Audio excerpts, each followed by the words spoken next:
इस वीडियो में भारत के जलवायु के बारे में जानेंगे, जो कि विभिन्न परीक्षाओं के लिए बहुत ही महत्वपूर्ण है। सबसे पहले हम जानते हैं कि जलवायु क्या चीज़ होती है।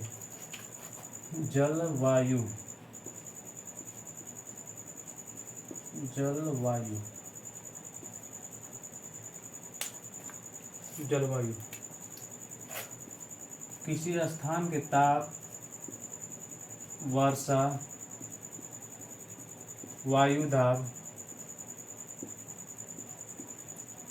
वायुदाब और हवाओं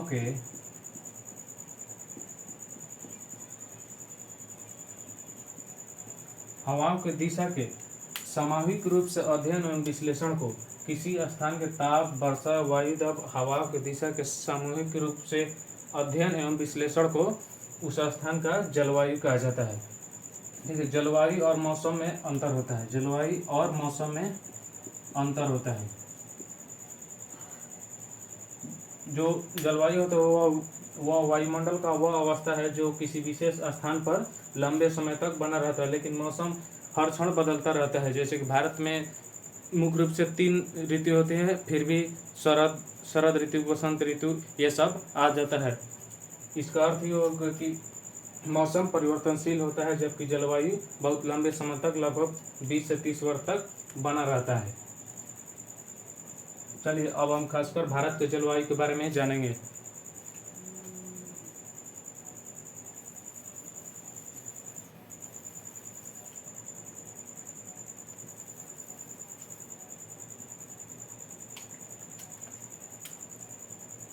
भारत की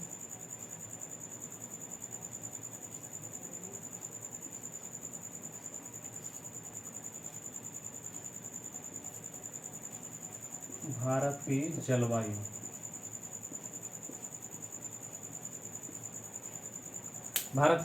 भारत की जलवायु जो है वह उष्णकटिबंधीय मानसूनी जलवायु है। उष्णकटिबंधीय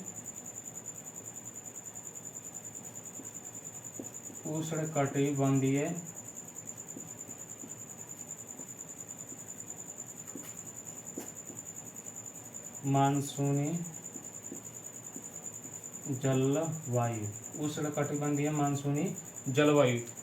आखिर इस जलवायु के पहले उष्णकटिबंधीय और मानसूनी शब्द यह क्यों लगा दिया, इस बात को हम सब समझते हैं। जैसे कि यह एक ग्लोब है,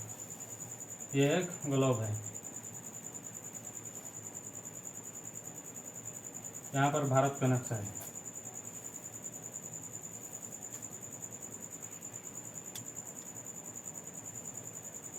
ये कौन रेखा है? कर्क रेखा, ये भूमध्य रेखा,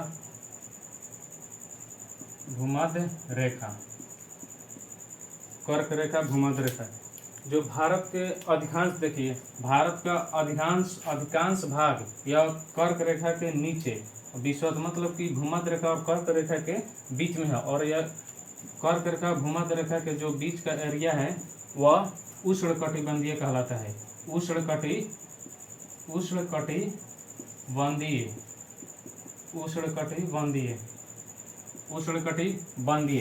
अब देखिए, तो भारत के जलवायु के पहले उष्णकटिबंधीय क्यों लगा दिया? क्योंकि भारत का अधिकांश हिस्सा भूमध्य रेखा और कर्क रेखा के मध्य में आता है, जिसके कारण इसके जलवायु के पहले उष्णकटिबंधीय लगा दिया गया। अब जानते हैं मानसूनी क्यों लगा दिया। देखिए, मानसून जो शब्द है यह अरबी भाषा के मौसम से लिया गया है, जिसका अर्थ है हवाओं की दिशा ऋतुओं के अनुसार बदल जाती है। मतलब कि भारत में गर्मी के मौसम में हवा की दिशा कुछ और रहेगा, वर्षा के मौसम में भारत के हवाओं की दिशा कुछ और रहेगा, जबकि ठंडे के मौसम में भारत के हवाओं की दिशा कुछ और रहेगा। इसलिए मानसून शब्द जोड़ दिया गया है। अब जानते हैं कि जो जलवायु होती है यह किन किन कारकों पर निर्भर करती है, मतलब किन किन से यह बदल सकती है।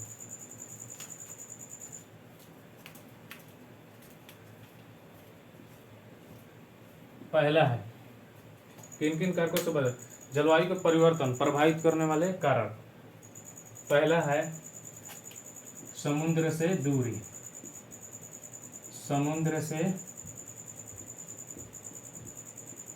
समुद्र से दूरी।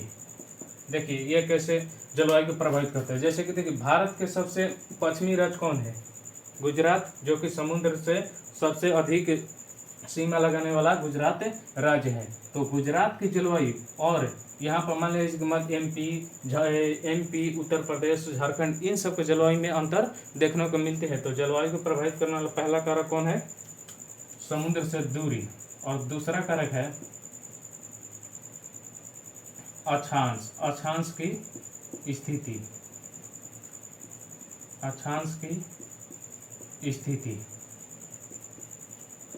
अक्षांश की स्थिति। देखिए यहाँ पर ये विषुवत रेखा है, विषुवत रेखा पर सूर्य की किरणें हमेशा लंबवत पड़ती रहती है, हमेशा लंबवत पड़ती रहती है, जिसके कारण यहाँ के जलवायु अलग प्रकार के, मतलब यहाँ के जितने भी लोग होंगे यहाँ पर काले होंगे। यहीं कर्क रेखा और मकर रेखा पर सूर्य की किरणें पूर्णतः लंबवत नहीं पड़ती बल्कि तिरछा पड़ती है।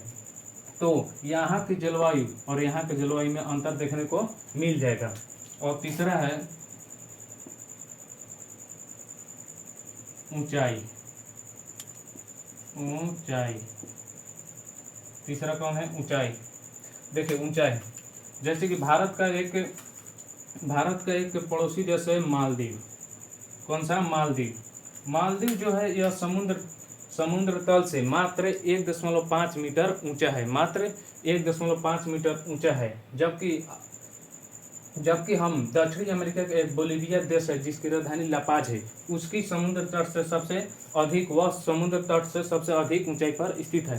तो मालदीव के पास की जलवायु और बोलिविया के राजधानी लापाज के पास की जलवायु अलग अलग हो जाएगा। चौथा कारण है पहाड़, पहाड़ और पर्वत। देखिए पहाड़ देखिए जलवायु के परिवर्तन में महत्वपूर्ण भूमिका निभाते हैं। जैसे कि जो हवाएं आती है वह पहाड़ उनको रोक लेती है। कुछ स्थानों के पहाड़ होती है तो वो हवा की दिशा को रोक देती है, मतलब हवा उस पर नहीं जा पाती है, जिसके कारण वर्षा इधर ही हो पाती है, उधर वर्षा नहीं हो पाती है। तो ये 4 कारक हैं जो जलवायु को प्रभावित करते हैं। चलिए अब जानते हैं कि भारत में मानसून कैसे कैसे प्रवेश करती है।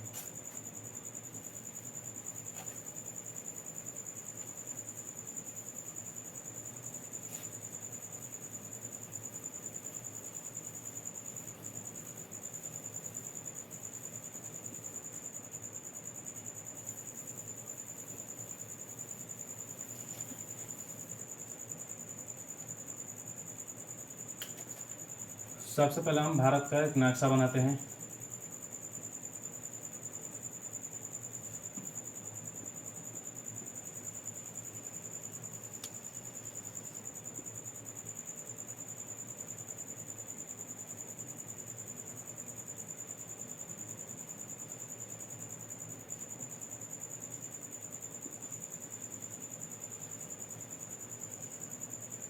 ये भारत का नक्शा है।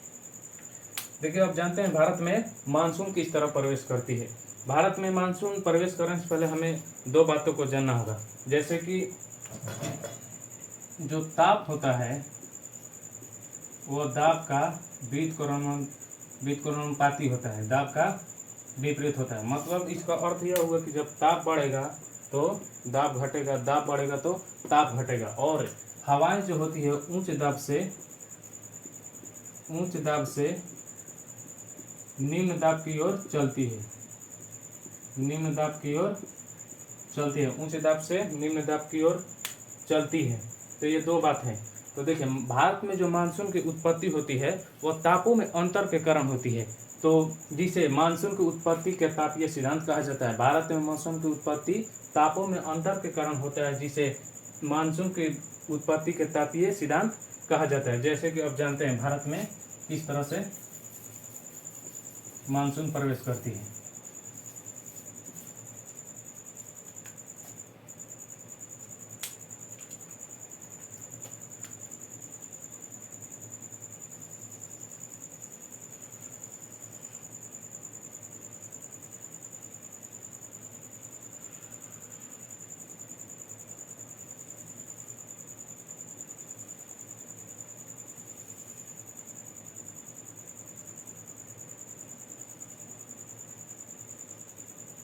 मान लीजिए भारत है, गर्मी के दिनों में, ग्रीष्म ऋतु की बात है, ग्रीष्म ऋतु में गर्मी के दिनों में जो सूर्य होता है वह मकर रेखा पर लंबवत होता है। मकर रेखा यहाँ पर होता है, सूर्य यहाँ पर होता है। देखिए जब सूर्य यहाँ पर होगा तो भारत के पश्चिमी राजस्थान एवं पूर्वी पाकिस्तान के हिस्सों में तापमान अधिक हो जाता है। यहाँ पर सूर्य है तो यहाँ का तापमान अधिक हो जाता है, जिसके कारण यहाँ का दाब घट जाता है, क्योंकि जब तापमान बढ़ेगा तो दाब घट जाएगा। लेकिन यही हिंद महासागर में तापमान कम होता है, हिंद महासागर में तापमान कम होता है, जिसके कारण यहाँ पर दाब बढ़ जाती है, हिंद महासागर में यहाँ पर दाब बढ़ जाती है।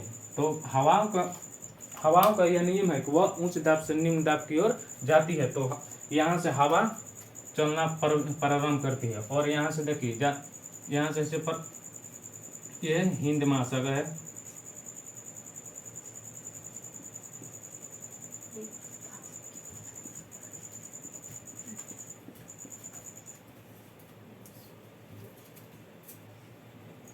हिंद महासागर। यहाँ से हवाएं उठती हैं, एक इधर जाती है,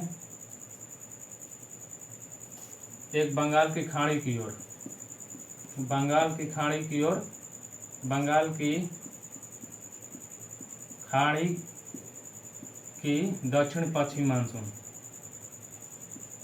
दक्षिण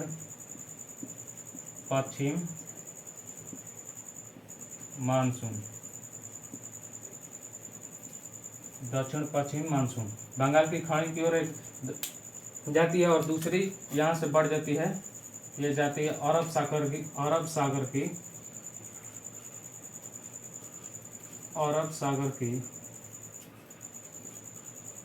दक्षिण पश्चिम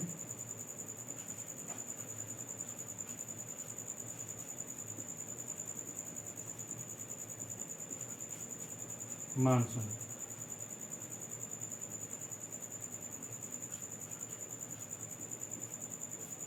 देखिए जब यहाँ से मानसून उठा तो ये दो भागों में बट गया, एक बंगाल की खाड़ी की ओर दक्षिण पश्चिम मानसून चल दिया और दूसरा अरब सागर की ओर। तो इसको सबसे पहले अरब सागर की ओर जाने वाला, अरब सागर में जो ये मानसून जाता है यह तीन भागों में बढ़ जाता है। पहला केरल में पहुंचता है, दूसरा मुंबई में पहुंचता है और तीसरा गुजरात के सौराष्ट्र होते हैं। तो देखिए यहाँ पर केरल है, यहाँ पर केरल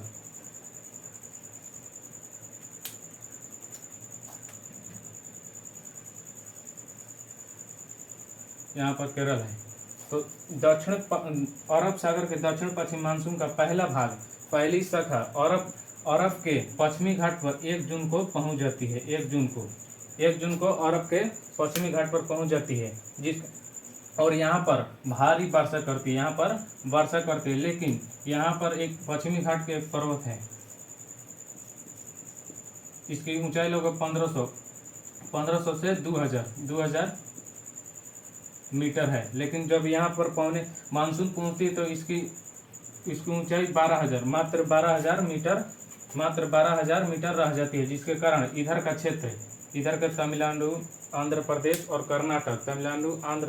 कर्नाटक वृष्टि छाया क्षेत्र में आ जाती है, और यहाँ पर वर्षा नहीं देखने को मिलती है। मतलब देखिए सवाल ऐसा पूछता है कि वर्षा ऋतु में तमिलनाडु शुष्क क्यों रहता है, तो इसके 2 कारण है। पहला तो ये वृष्टि छाया क्षेत्र में है, और दूसरा जो ये बंगाल की खाड़ी की ओर जाने वाली मानसून है, इसके जो तमिलनाडु यहाँ पे इसके समांतर है, मतलब ये सीधे चला जाता है, इसमें इसका प्रभाव देखने को नहीं मिलता है। और देखिए पूछ के दक्षिण पश्चिम मानसून सबसे पहले कहाँ प्रवेश करती है, कहाँ पर भारत के किस स्थान पर पहुँचती है, तो केरल में।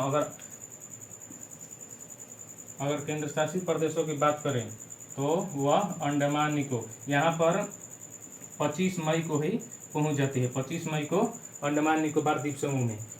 और देखिए, और पहली शाखा तो केरल का मलाबार तट पर पहुँच गया। दूसरी शाखा जो इसकी है यह 5 से 10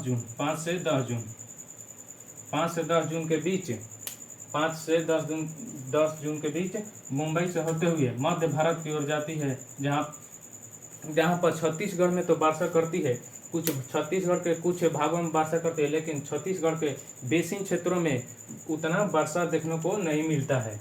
और देखिए तीसरी शाखा इसके सौराष्ट्र होते हुए पंजाब की ओर पहुँचता है।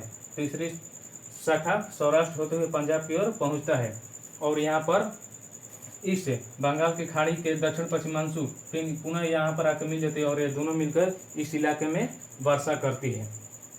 तो अरब सागर के दक्षिण पश्चिम मानसून की 3 शाखाएं, पहला मलाबार तट पर 1 जून को, दूसरा 5 से 10 जून मुंबई पहुंचा और तीसरा सौराष्ट्र होते हुए और अरवली के पर्वत होते हुए पंजाब में पहुंच गया। अब इसको जानते हैं।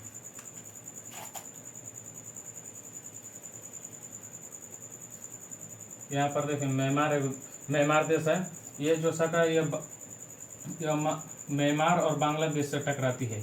म्यांमार के अराकान पहाड़ी से यह शाखा टकराती है और यह भी दो भागों में बढ़ जाती है।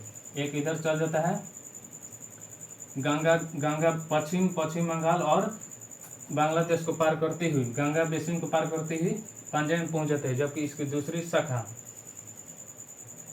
ब्रह्मपुत्र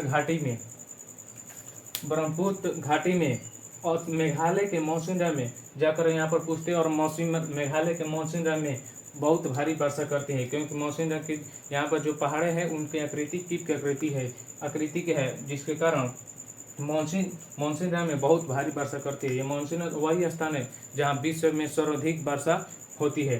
किसमें? भारत के मेघालय राज्य के मॉनसून में। तो इसकी 2 शाखाएं यहाँ पर फिर बढ़ गई।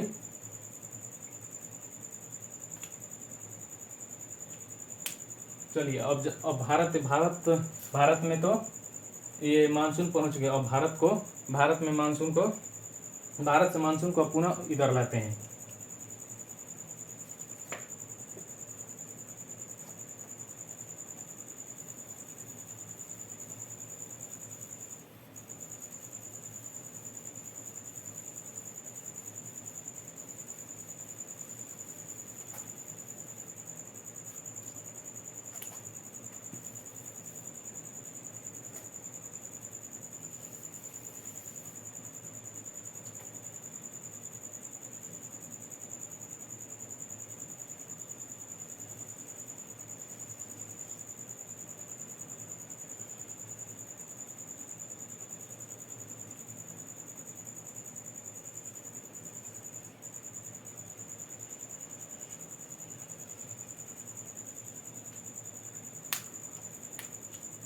अब कौन सा ऋतु आ गया? अब मान लीजिए शीत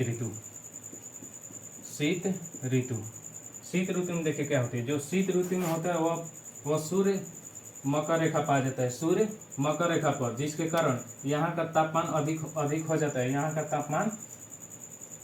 तापमान अधिक हो जाता है। जब यहाँ हिंद महासागर के आसपास का तापमान अधिक होगा तो यहाँ का दाब घट जाएगा। वहीं इधर सूर्य के पास ज़्यादा नहीं पड़ पाता है, जिसके कारण यहाँ पर ताप का मान कम हो जाता है। जब ताप का मान कम हो जाएगा तो यहाँ पर दाब स्वतः बढ़ जाएगा। तो हवाई कहाँ जाएगी? ऊंच दाब से यहाँ पर ऊंच, अब इधर ऊंच हो गया क्योंकि यहाँ पर तापमान कम है तो दाब बढ़ गया। तो इधर से जो हवाई होती है वह निम्न दाब की ओर चल देती है। देखिए, जब हिंद महासागर में निम्न दाब का क्षेत्र बनता है और इधर उच्च दाब का क्षेत्र बनता है तो उत्तर पूर्व मानसून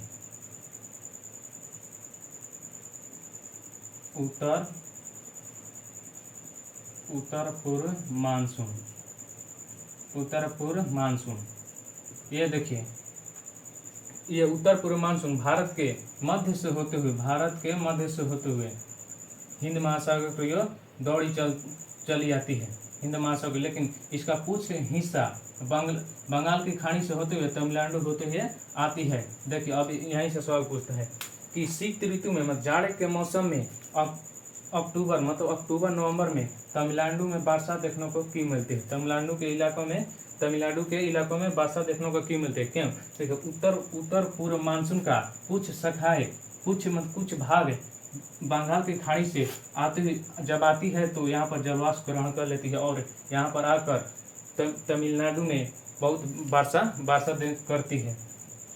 तो ये इम्पोर्टेंट पॉइंट है। और देखिए, शीत ऋतु में है एक पश्चिमी विक्षोभ आता है भारत में, पश्चिमी विक्षोभ आता है। ये देखिए कहाँ से आता है पश्चिमी विक्षोभ।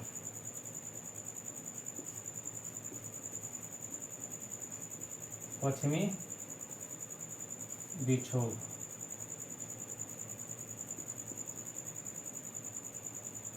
ये बहुत इंपॉर्टेंट है। पश्चिमी विक्षोभ इसका अर्थ क्या होता है देखिए, पश्चिमी विक्षोभ वह भूमध्य सागर एवं भूमध्य सागर और अंध महासागर से आने वाली एक तूफान है। भूमध्य सागर और अंध महासागर से आने वाली एक तूफान है, और यह ऐसे ऐसे आते हुए भारत के पंजाब में वर्षा करती है। भारत के पंजाब में वर्षा करती है, जबकि हिमालय एवं उत्तराखंड एवं हिमाचल प्रदेश में बर्फबारी करती है। और यह जो पश्चिमी विक्षोभ है इसके कारण जो गेहूं की फसल होती है उसको बहुत फायदा होती है। तो यह पश्चिमी विक्षोभ क्या है, एक प्रकार का तूफान है जो भूमध्य सागर एवं अंध महासागर से उठती है और भारत के पंजाब और उत्तराखंड हिमाचल प्रदेश के भागों में बर्फबारी एवं पंजाब में वर्षा करती है। और देखिए जब बिहार एवं पश्चिम जब ग्रीष्म ऋतु जैसे ही खत्म होता है, मानसून नहीं आने वाला रहता है,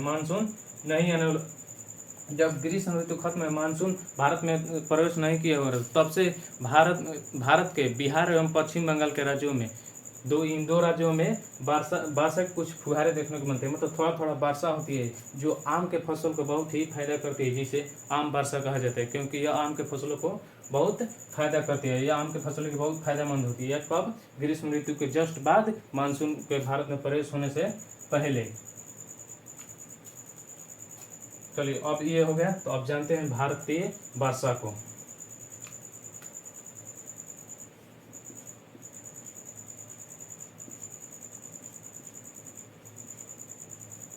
भारतीय वर्षा जो इसका औसत वार्षिक वर्षा 125 सेंटीमीटर होती है। औसत वार्षिक वर्षा 125 सेंटीमीटर, लेकिन फिर भी 35% भागों पर 75 सेंटीमीटर से कम वर्षा होती है। 75 सेंटीमीटर से कम वर्षा होती है। और देखिए वह स्थान जहाँ अधिक, मतलब कि 400 सेंटीमीटर से अधिक वर्षा किन किन स्थानों पर होती है, तो मेघालय और पश्चिमी घाट।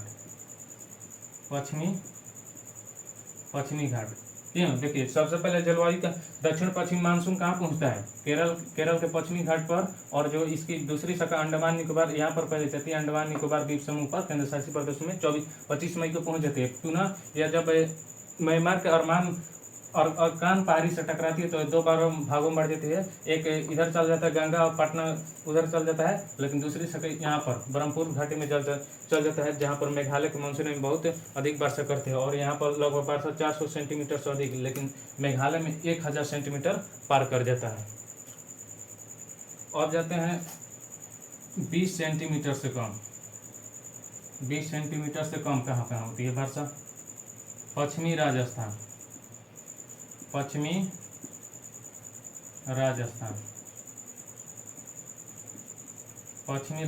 और लेह। देखिए यहाँ पर लेह है और यहाँ पर पश्चिमी राजस्थान।